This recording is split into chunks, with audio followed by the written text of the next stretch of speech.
Last episode में हमने देखा था कि मास्टर फैन एक स्पेशल शॉट्समैन जीबू को ढूंढ रहे थे। वहीं दूसरी तरफ जनरल हान जाओमेंग से जा करके मिलता है और उसे राजकुमार फूसू के साथ में ईस्टर्न रीजन की तरफ आने के लिए इनवाइट करता है। अब एपिसोड के स्टार्टिंग में हमें उस दिन का फ्लैशबैक दिखाते हैं जिस दिन राजकुमार फूसू ईस्टर्न रीजन की तरफ निकलने वाला था। वहीं हम देखते हैं कि जैसे ही राजकुमार फूसू जाने लगता है, जनरल हान उसे रोकते हुए कहते हैं कि मुझे आपसे एक और बात डिस्कस करनी है। इस पर हम देखते हैं कि यह सुन करके राजकुमार फूसू रुक जाता है। तब जनरल हान राजकुमार फूसू से कहता है कि मैंने हाल ही में आपके बारे में एक अफवाह को उड़ते हुए सुना है, जिसकी वजह से मुझे लगता है कि आपको उस बात पर ध्यान देना चाहिए। यह सुनकर के राजकुमार फूसू पूछता है कि आखिर में कैसी अफवाह। तब जनरल हान धीरे से बताते हैं कि कुछ लोगों के बीच में यह अफवाह है कि आप किन एम्पायर के सिंहासन को हड़पना चाहते हैं। इस पर हम देखते हैं कि यह सुनते ही राजकुमार फूसू हैरान हो जाता है, लेकिन फिर भी जनरल हान से पूछता है कि क्या तुम्हारे पास इस बात का कोई सबूत है। इस पर जनरल हान लॉर्ड चैंगपिंग का नाम लेते हैं, जिसकी वजह से राजकुमार फूसू को काफी ज्यादा गुस्सा आता है। इसलिए वह जनरल हान से पूछता है कि मेरे ख्याल से तुम्हें इन सारी बातों की रिपोर्ट सीधा किन एम्परर को देना चाहिए, फिर आखिर में तुम मुझे इन सारी बातों के बारे में क्यों बता रहे हो। यह सुनते ही जनरल हान कहता है कि मैंने इसके बारे में पहले ही किन एम्परर को रिपोर्ट कर दिया है, क्योंकि शैडो डिवीजन में होने की वजह से मेरा यह काम है। पर फिर भी मैं आपको इस बारे में इसलिए बता रहा हूँ क्योंकि हाल ही में कुछ असैसन्स ने आपको जान से मारने की कोशिश की थी, जिसकी वजह से मुझे डर है कि किन एम्पायर के दुश्मनों में क्विकसैंड और मोइस्ट स्कूल के अलावा कई सारे और भी लोग हो सकते हैं। इसके बाद हम देखते हैं कि यह सब कुछ सुनने के बाद राजकुमार फूसू कहता है कि मैं तुम्हारी बातों को ध्यान में रखूंगा। जिसके बाद हमारा सीन शिफ्ट होकर के फिर से प्रेजेंट में चला आता है, जहाँ पर हम देखते हैं कि राजकुमार फूसू अपने सोल्जर्स के साथ में ईस्टर्न रीजन की तरफ बढ़ रहा होता है। तभी हमें मोइस्ट स्कूल के सीक्रेट बेस का सीन दिखाते हैं। वहीं हम देखते हैं कि मास्टर फैन और सायू के अंकल भी वहां पर आ चुके होते हैं। इसलिए मास्टर जी फैंग उनसे पूछते हैं कि आखिर में आपका यहाँ पर कैसे आना हुआ। तब मास्टर फैन बताते हैं कि जब हम लोग शंघाई सिटी में वापस आ रहे थे, तब हमने सुना कि जियांगहू में फिर से सेनोंग ऑर्डर रीअपीयर हो गया है। इस पर हम देखते हैं कि सेनोंग ऑर्डर का नाम सुनते ही वहाँ पर खड़े सभी लोग एक साथ हैरान हो जाते हैं। इधर मास्टर फैन हम लोगों को सेनोंग ऑर्डर के बारे में बताना स्टार्ट करते हैं कि यह ऑर्डर हमेशा 10 साल में एक बार अपीयर होता है, लेकिन जियांगहू में जब भी यह ऑर्डर अपीयर होता है तब वहाँ पर खून की नदियाँ बहती हैं। इसके बाद मास्टर बेन भी सेनोंग ऑर्डर के बारे में बताते हैं कि बहुत समय पहले किन एम्पायर की बाइकी और लॉर्ड वुआन अपने सारे ट्रूप्स को लेकर के पड़ोसी राज्यों पर अटैक कर रहे थे, जिसकी वजह से दूसरे स्टेट्स के लाखों सोल्जर्स मारे गए थे। तब बाकी के 6 राज्य एक साथ मिलकर के किन एम्पायर के खिलाफ हो गए थे। वहीं अगर हम लोग ऑफिशियल स्टोरी की बात करें तो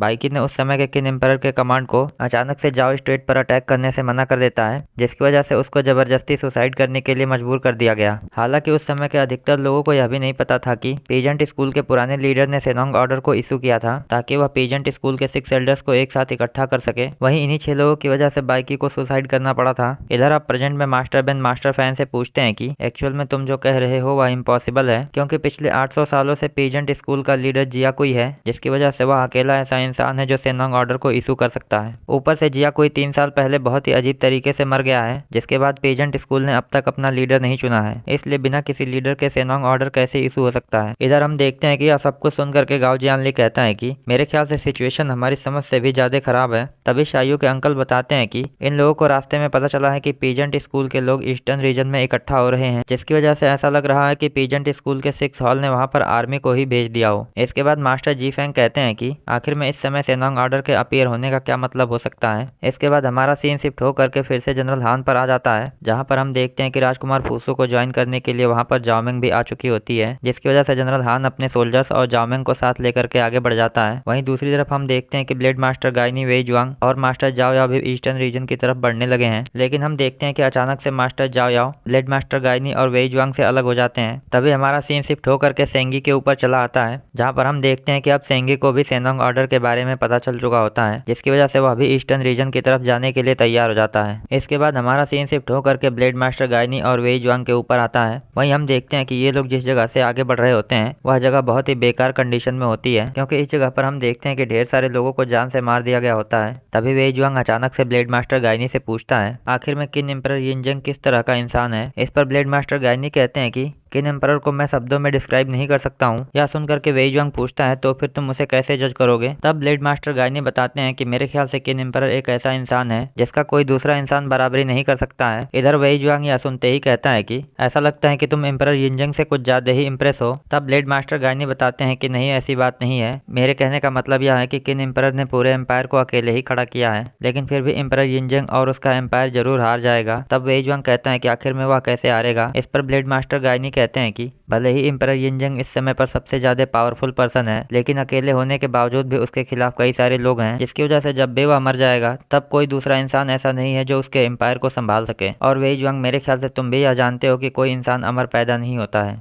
इस पर वेई जुआंग ब्लेड मास्टर गायनी से पूछता है कि क्या तुमने इसी वजह से किन एम्परर का साथ छोड़ दिया। तब ब्लेड मास्टर गायनी वेई जुआंग को फिर से बताते हैं कि मैंने अपने एक दोस्त से वादा किया था, जिसकी वजह से मैंने किन एम्पायर के मिशंस को पूरा करना छोड़ दिया। इस पर हम देखते हैं कि अचानक से वेई जुआंग एक जगह पर रुकता है और ब्लेड मास्टर गायनी से कहता है कि भले ही हम दो लोग एक दूसरे से अपोजिट सोच रखते हैं, पर ऐसा लगता है कि किन एम्परर को लेकर के हम दोनों की सोच एक दूसरे से काफी मिलती जुलती है। इसके बाद हमारा सीन शिफ्ट होकर के ईस्टर्न रीजन में यिनजंग के पैलेस पर चला आता है। वहीं हम देखते हैं कि अब राजकुमार फूसू भी अपने सोल्जर्स के साथ में वहां पर पहुंच चुका होता है। इसके बाद हम देखते हैं कि अब राजकुमार फूसू एम्परर यिनजंग से मिलने के लिए जाने लगता है। तभी अचानक से उसका छोटा भाई ह्यूहेई वहां पर पहुंच जाता है और कहता है कि भाई, मैं तुम्हारे लौटने का काफी देर से इंतजार कर रहा था, लेकिन मुझे लगता है कि आपको सबसे पहले फादर से मिलना चाहिए, क्योंकि वह आपका बहुत ही लंबे समय से इंतजार कर रहे हैं। इस पर हम देखते हैं कि अब राजकुमार फूसू एम्परर यिनजंग से मिलने के लिए आगे बढ़ता है। तब हमें थोड़ी देर बाद का सीन दिखाते हैं जिसमें एम्परर राजकुमार फूसू से कहता है कि जूनियर सेज विलेज को लेकर के मैं तुम्हारे थॉट्स को जानता हूं, लेकिन क्या तुम जानते हो कि मास्टर जी अपनी ताकत का इस्तेमाल करके रेगुलेशंस और रूल्स को तोड़ते हैं, वहीं कन्फ्यूशन स्कूल अपने वर्ड्स का इस्तेमाल करके हमारे नियमों के साथ में खिलवाड़ करता है। इसलिए मेरे ख्याल से ये दोनों बहुत ही ज्यादा बड़ी प्रॉब्लम है। इसके अलावा मोइस्ट स्कूल को अब तक खत्म हो जाना चाहिए था, पर ऐसा लगता है कि अब हमें कन्फ्यूशन स्कूल के ऊपर भी नजर रखनी पड़ेगी। यह सुनकर के राजकुमार फूसू बताता है कि इस समय नेट ट्रैप के लोग उन लोगों के ऊपर नजर रख रहे हैं, लेकिन मुझे लगता है कि नेट ट्रैप के लोग कुछ ज्यादा ही मर्डरस इंटेंट के साथ में काम करते हैं, जिसकी वजह से हो सकता है कि वे लोग किसी निर्दोष इंसान को भी जान से मार देंगे। यह सुनकर के एम्परर यिनजंग कहता है कि मेरे ख्याल से नेट ट्रैप के लोगों के डर की वजह से हो सकता है कि कन्फ्यूशन स्कूल के लोग सुधर जाएं। वहीं अब तो बस हमें यह देखना है कि क्या मास्टर फूनियान अपनी रेपुटेशन को बरकरार रख सकता है। इस पर राजकुमार फूसू कहता है कि ठीक है फादर, मैं समझ गया। तभी अचानक से एम्परर यिनजंग कहता है कि हाल ही में मैंने कुछ अफवाहों के बारे में सुना है। तब हम देखते हैं कि यह सुनकर के राजकुमार फूसू डर जाते हैं और इसी के साथ हमारा एपिसोड यहीं पे एंड होता है। I hope you guys like this video and subscribe my channel. और अगर आपने लास्ट एपिसोड ना देखा हो तो लेफ्ट वाली वीडियो पर क्लिक करके देख सकते हैं।